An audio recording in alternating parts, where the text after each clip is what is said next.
Say there was a salesman who came up to you and offered you this rectangular object that would provide you with endless entertainment, constant communication, and limitless knowledge. Sounds great, right? But there's a catch. He says you must trade him 20 years of your life. You might be thinking, no one would say yes to this, but most of us already have. But instead of making that deal all at once, we've signed it slowly, day by day, every single time we unlock our phones. I want you to take a moment to consider your screen time consumption in the long term. I'm talking about your entire lifetime.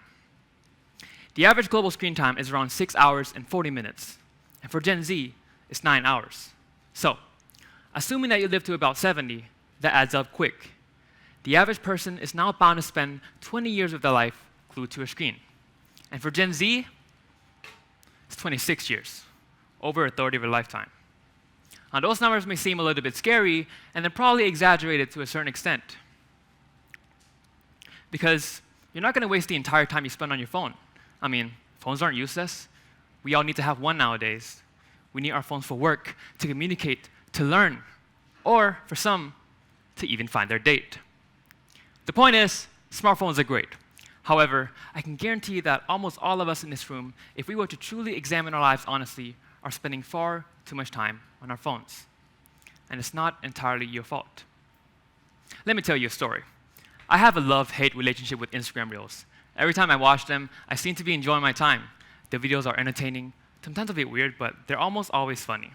The problem, though, is that every time that I go on it, I spend far much more time than I should. And I'm fully aware of this while it's happening. But I just choose to keep scrolling because it's so entertaining. And before I know it, I've already spent an hour on my phone, and I can't even remember a single video I just watched. This has happened countless of times, and I'm sure some of you here can relate to it too. It's frustrating, right? It feels like your time was stolen, but it was you who handed that time over to the thief. Which begs the question, are we even in control anymore? If you've seen The Truman Show, you'll know that it's about a man who lives in a reality TV show, unaware that everything around him has been coordinated to control his thoughts and actions. And I believe the same thing is happening with our phones. Notifications, posts, stories, feeds, all these things have been coordinated in a way to keep us hooked. However, if we can learn the strategies that these tech companies are using, we may be able to form a better relationship with our phones. So, let's take a quick look at the history of notifications. In the first few years of this millennium, there was a company called Research in Motion, and they were working on something called the BlackBerry. Now, some of you here might remember the BlackBerry. Personally, I do not. The BlackBerry was the first phone to introduce push notifications. And before that, checking emails was a slow and arduous process. It took a lot of time and effort, and it certainly wasn't instant like it is nowadays. But then with push notifications, new emails appeared instantly, saving you time from that constant checking. Now, fast forward 10 to 20 years, and look at what notification has become. Instead of actually informing us about essential information, which is when a real human is actually trying to contact you, it tries to artificially simulate that feeling of social interaction to get you to spend more time with their apps. For example, when Instagram sends you a notification that says, a friend liked your post, or that someone commented on the post that you were tagged in, or that your favorite celebrity, Justin Bieber, is live right now, it's always engineered to sound and feel as if someone is personally nudging you to care about something another person did, when really, it's just another calculated attempt to draw you back into the app. So, ironically, what started as a way to save time became a way to steal it. This leads me to the next tool that is used to hook us. It's what psychologists deem the most powerful motivator on the planet: intermittent rewards. Let me first introduce you to Professor B.F. Skinner. Now, Professor Skinner loved working with pigeons. I mean, just look at how many there are. And in one of his experiments, he taught a pigeon to pick a button to receive a reward of food. And what he found was that giving the pigeon food every single time it pecked the button, or on a set schedule of 3 or 5 times, actually made the pigeon burn out really quickly. It didn't peck as much. However, when the food came on a variable schedule, the pigeon got hooked. The randomness of the reward kept the pigeon pecking compulsively because it never knew exactly when the next reward would come. And just like those pigeons, we constantly peck our phones, hoping for something rewarding that we don't know if or when it will come. And this is why notifications can be so distracting, because once you hear that sound, your brain starts guessing. Could it be a text from your girlfriend? Maybe something from the bank? Or really, it's probably just your mom. Until you check, you never really know. And this can happen hundreds of times per day if you're not careful. But it doesn't just stop with notifications. Intermittent rewards is also programmed into the very design of how we consume content on our phones. I'm talking about infinite scrolling. With infinite scrolling, you also don't know what's coming next. It could be an amazing video or just something boring. This ambiguity keeps us anticipating what's next. And guess what? It never, ever ends. This is a trick that tech companies use to keep us scrolling for as long as possible, because we, as humans, tend to rely on visual or environmental cues to decide when to stop doing something. So when there's no signal to stop, we don't.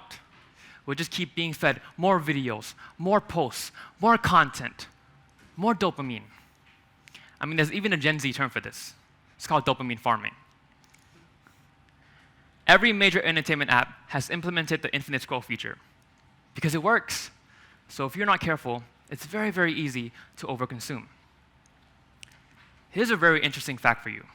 Even the guy who created the infinite scroll feature, his name's Azar Raskin, and he says he very much regrets making it, calling it a dark pattern that encourages compulsive behavior. He's now become an advocate for ethical technology design. And he says something that really stuck with me. He said, if you don't give your brain time to catch up with your impulses, you just keep scrolling. This brings us to the last and most important point. How? How do we stop? Now, I can stand here and list you all the tips and tricks that I've gathered. I can even present to you all the statistics that would convince you of how bad social media has become for our youth. But I realized something very important while I was preparing for this talk. I realized that all those things are useless unless we see it as a personal problem, one that affects us and the people around us. Unless we recognize this, we'll never truly want to seek out change, and let alone even implement those solutions. And that was why I started my talk with a salesperson analogy. When I asked you if you trade 20 years of your life, I wasn't trying to be dramatic, but I wanted all of us to step beyond the bubble of our short-sightedness and see the cost from a lifetime perspective.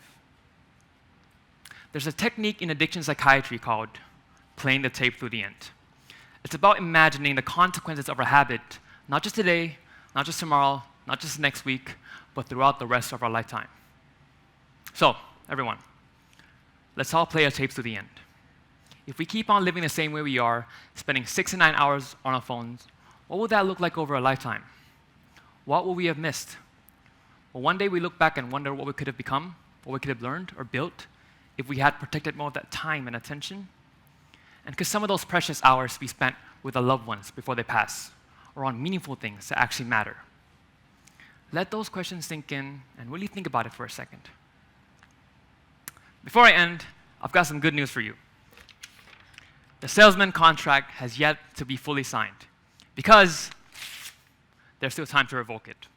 However, the choice is yours. So let's choose wisely. Thank you.